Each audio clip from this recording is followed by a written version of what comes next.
The sun blazed over Dubai, casting golden light across the glass towers that rose like monuments to ambition. Sheikh Khalid al-Rashid stood at the window of his penthouse office, looking down at the city his family had helped build.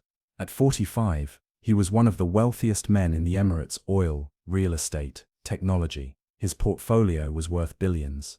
But today his mind was not on business.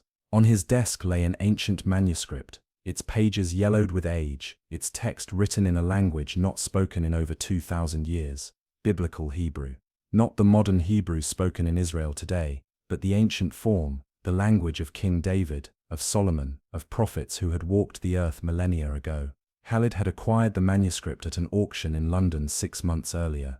The seller claimed it was a lost chapter of wisdom literature, possibly connected to the Book of Proverbs. Scholars were divided, some called it authentic, others a forgery, but all agreed whoever could properly translate it would unlock something extraordinary. The problem was finding someone who could read it.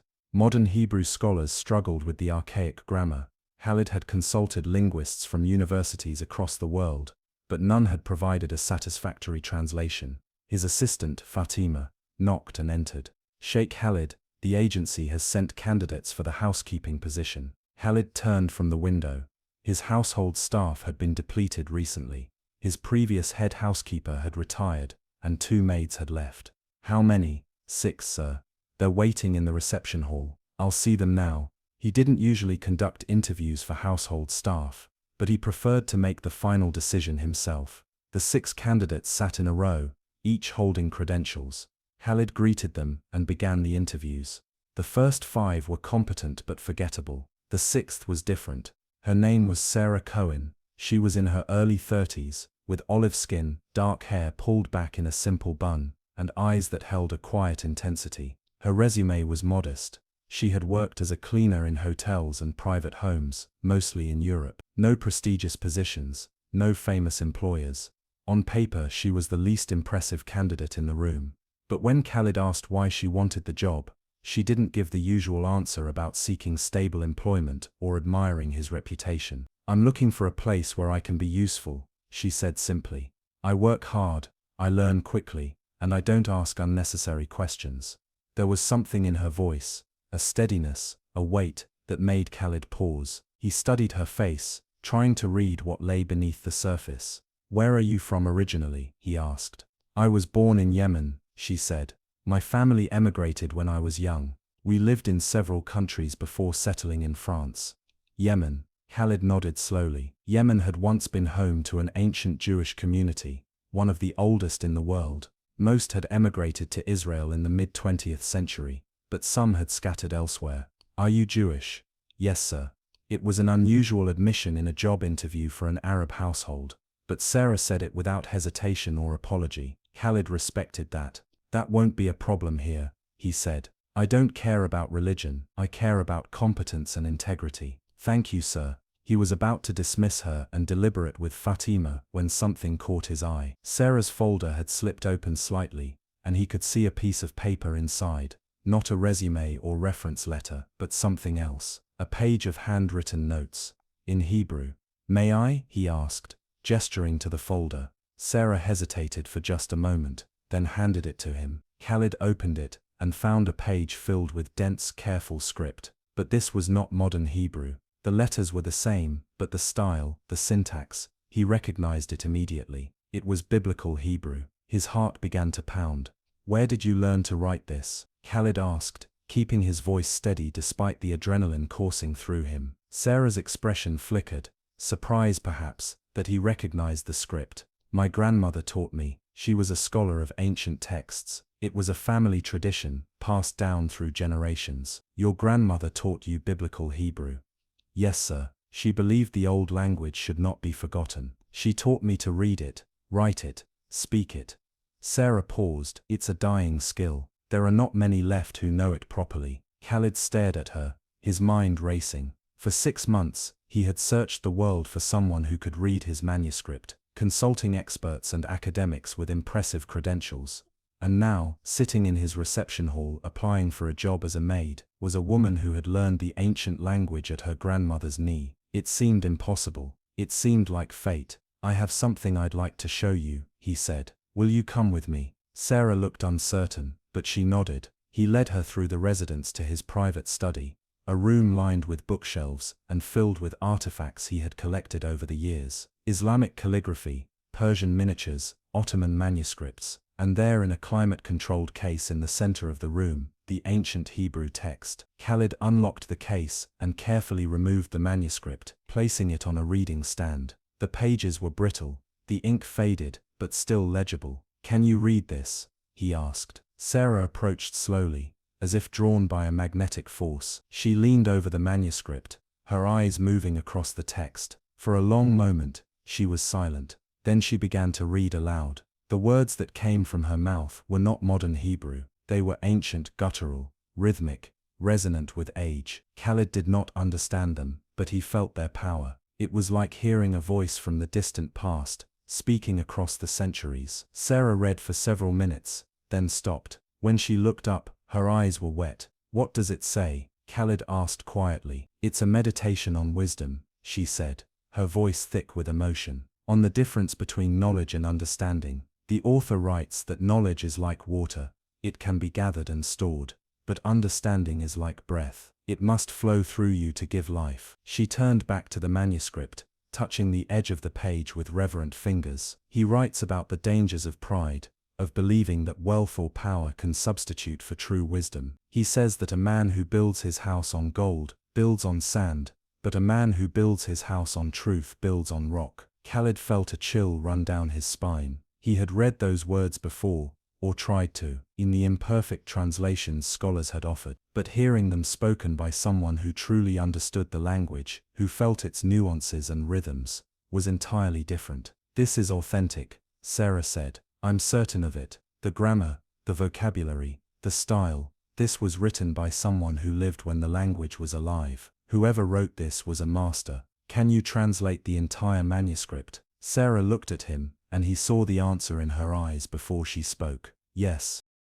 Khalid hired Sarah that day, not as a maid but as a translator and consultant. He offered her a salary 5 times what the housekeeping position would have paid, plus private quarters in the residence, and access to whatever resources she needed. She accepted without negotiation. Over the following weeks, Sarah worked on the manuscript with the focus and discipline of a scholar. She spent hours each day in the study, poring over the ancient text, making notes, consulting reference books that Khalid had shipped in from universities around the world. She approached the work with a reverence that moved him, but Khalid was not content to simply wait for results. He found himself drawn to the study, stopping by to check on her progress, asking questions about the translation, about the language, about her life. He learned that her family had been caretakers of ancient texts for generations. Her grandmother had been part of a secret network of Yemeni Jews who preserved religious manuscripts during times of persecution, hiding them from those who would have destroyed them. When the community emigrated, they took the manuscripts with them and the knowledge of how to read them. "My grandmother always said that language is memory," Sarah told him one evening. "When a language dies, the memories it carried die with it. That's why she taught me, so the memories would survive." "Do you have children?" Khalid asked. "Someone to pass it on to?" Sarah shook her head. "No, I haven't had that kind of life."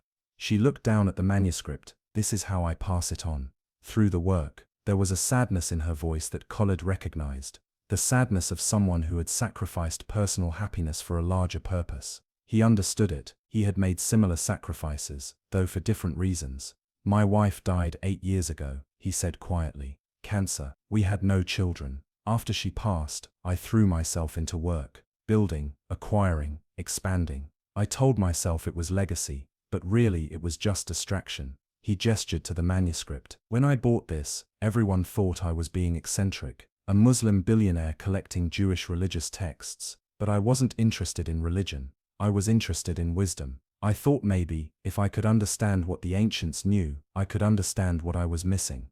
Sarah looked at him with those intense perceptive eyes. "And have you," she asked, "understood what you were missing?" "I'm beginning to." The translation took 3 months to complete. When Sarah finally presented Khalid with the finished document, it was over 40 pages long, a meditation on wisdom, humility, and the proper use of power that read like a lost book of the Bible. Khalid read it in one sitting, unable to stop. The ancient author wrote of kings who had been destroyed by their own arrogance, of wealthy men who had lost everything because they valued gold over goodness. He wrote of the importance of justice, of caring for the poor and the stranger, of recognizing that all human beings were created in the divine image. But the passage that struck Khalid most deeply came near the end. A man may cross deserts and oceans, may learn the languages of many nations, may acquire the treasures of the earth, but if he does not know his own heart, he has traveled nowhere. The longest journey is the journey inward, and only the brave dare take it. When he finished reading, Khalid sat in silence for a long time. He thought about his life, the empires he had built, the deals he had closed, the power he had accumulated. He thought about the loneliness that had settled over him like a fog since his wife's death, the emptiness that no amount of wealth could fill, and he thought about Sarah. She was brilliant, dedicated, passionate about her work.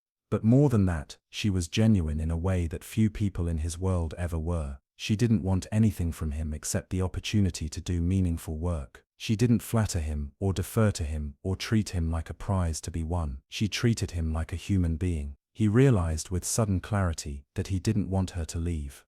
"The translation is complete," he said when he found her in the study that evening. "You've fulfilled your contract." "Yes." Sarah began gathering her notes, her movements careful and measured. "I'll have everything organized for your records by tomorrow. The original analysis, the translation methodology, alternate readings for disputed passages." "Sarah," she stopped and looked at him. "I don't want you to go." The words hung in the air between them. Sarah's expression was unreadable. "I'm offering you a permanent position," Khalid continued. "I have other manuscripts that need attention, other projects that could benefit from your expertise. But more than that," he hesitated, then pressed forward. "I've enjoyed having you here. Your presence has brought something to this house that's been missing for a long time." Sarah was quiet for a moment that stretched into eternity. "Sheikh Khalid," she said finally, "I'm honored, but I need to be honest with you. I'm not looking for a benefactor. I've spent my life working for what I have, and I won't accept a position that I haven't earned. You've more than earned it, perhaps, but I also need to understand what you're really asking." Her eyes met his, unflinching. "Are you offering me a job, or are you offering me something else?" The directness of the question should have offended him. Instead, it made him respect her more. "I don't know," he admitted. "I know that when I'm with you I feel more like myself than I have in years. I know that your mind challenges me and your presence calms me. I know that I'm not ready to say goodbye." Sarah studied him for a long moment. "Then perhaps we should take time to find out," she said. The months that followed were unlike any Khalid had experienced. Sarah stayed, not as an employee, but as a collaborator, and gradually, as something more. They worked together on his collection, cataloging and translating manuscripts he had acquired over the years. They traveled to auctions and private sales, evaluating new acquisitions. They debated interpretations of ancient texts late into the night, their conversations ranging from linguistics to philosophy, to the nature of faith itself, and slowly, carefully, they fell in love. It was not a simple love. They came from different worlds, different religions, different cultures, different experiences. There were those who would never accept their relationship, who would see it as a betrayal or a scandal. They both knew this, but they also knew that the ancient texts Sarah had translated spoke of wisdom that transcended boundaries. It spoke of recognizing the divine in every human being, of building bridges instead of walls. If they believed those words, they had to live them. "My grandmother used to say that love is the oldest language," Sarah told him one evening as they walked through the gardens of his estate. "Older than Hebrew, older than Arabic, older than any tongue that has ever been spoken." She said it was the language God used to create the world. "Do you believe that?" Khalid asked. "I believe that when we love someone truly, we see them as they really are, not their wealth or their status or their tribe, but their soul. And when we see someone's soul, we see something sacred." Khalid stopped walking and turned to face her. The setting sun painted the sky in shades of gold and rose, and in that light, Sarah looked like something out of the ancient world she had devoted her life to studying. "I see you," he said. "I see your soul, and I don't want to look away." Sarah smiled, a rare, radiant smile that transformed her serious face. "Then don't." 1 year after Sarah first walked into Khalid's reception hall, they were married in a private ceremony on his estate. The guest list was small: close friends, trusted employees, family members who had chosen love over prejudice. The ceremony honored both traditions without fully belonging to either. They spoke vows promising to build a house on truth rather than sand, to seek wisdom over wealth, to see each other's souls even when the world tried to blind them. When it was over, Khalid and Sarah stood together in his study, looking at the manuscript that had brought them together. "I've been thinking about what to do with it," Khalid said. "It's too important to keep locked away. The world should have access to it. What are you proposing?" "A foundation, dedicated to preserving and translating ancient texts from all traditions, Jewish, Christian, Muslim, and others. We'll fund scholarships, digitize rare manuscripts, make them available to anyone." He turned to look at her. "I want you to run it." Sarah's eyes widened. "Khalid, it's what the manuscript teaches. That wisdom should flow, not be hoarded." He took her hands. "And it's what you've taught me, that the greatest treasures are the ones we give away." Sarah was silent, her gaze moving from Khalid to the manuscript. "My grandmother would have loved this," she said finally. She dreamed of a place where scholars from all backgrounds could work together, where old wisdom would be preserved and passed on. Her voice caught. She would have said it was impossible. "And what do you say?" Sarah smiled through her tears. "I say let's prove her wrong." The foundation launched 6 months later. It housed one of the finest collections of ancient manuscripts in the world, alongside facilities for translation, preservation, and research. Scholars came from every continent, and the translations they produced were distributed freely. And at the center of it all were Khalid and Sarah, the sheikh and the maid, the Muslim and the Jew. They had found each other across every divide, brought together by a manuscript written thousands of years ago by someone who understood that wisdom knows no boundaries. Khalid had traveled the world searching for wisdom in ancient texts, but it wasn't until Sarah spoke in a language dead for 2,000 years that he finally understood. The wisdom he sought had never been in the words, it had been in the voice that spoke them, and it had changed everything.